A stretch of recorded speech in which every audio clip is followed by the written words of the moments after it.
चलिए आज हम बात करते हैं acceleration due to gravity of earth, यानी अर्थ के सरफेस के ऊपर अगर कोई बॉडी हो तो उसके ऊपर एक्सेलरेशन ड्यू टू ग्रेविटी कितनी लगी। हम बात कर रहे हैं acceleration due to gravity, acceleration due to gravity on the surface of the earth. Let us say ये हमारी अर्थ है।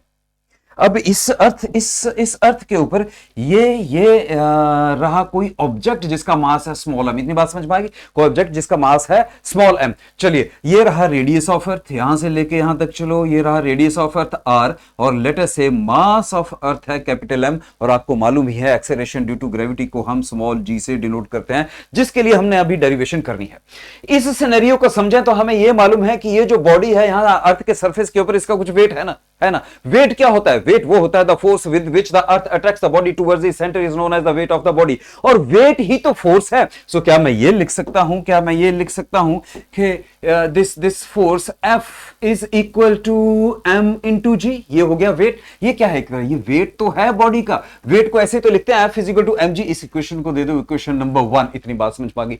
लेकिन हमें लॉ ऑफ यूनिवर्सल भी पता है, यूनिवर्सल ऑफ ग्रेविटेशन भी पता है। वो कहता है every body in the universe attracts every other body.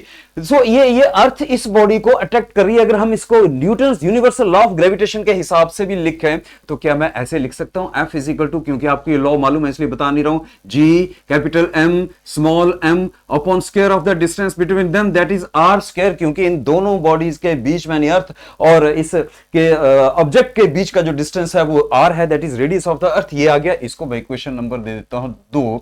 अब जरा ध्यान से सोचो, ये जो फोर्स है, चाहे वो वेट की फोर्स, वेट के हिसाब से मेजर करूं mg, चाहे वो यूनिवर्सल ऑफ ग्रेविटेशन से मेजर करूं G m upon r square, है तो एक ही फोर्स। ये दोनों फोर्सेस बराबर हैं। मैं ये कह सकता हूं फोर्स 1 और फोर्स 1 और फोर्स 2 ये बराबर हैं। तो मैं यहां लिख सकता हूं फ्रॉम इक्वेशन 1 एंड 2, ये दोनों अगर बराबर हैं तो क्या मैं लिख सकता हूं कि mg is equal to G m upon R square. ये बात समझ में आ गई? बस यही टर्निंग पॉइंट है। अब बात होगी बहुत आसान। ये मास से ये मास कैंसिल हो गया, बचा क्या मेरे पास बचा G is equal to G m upon R square. लो भाई ये आ गया।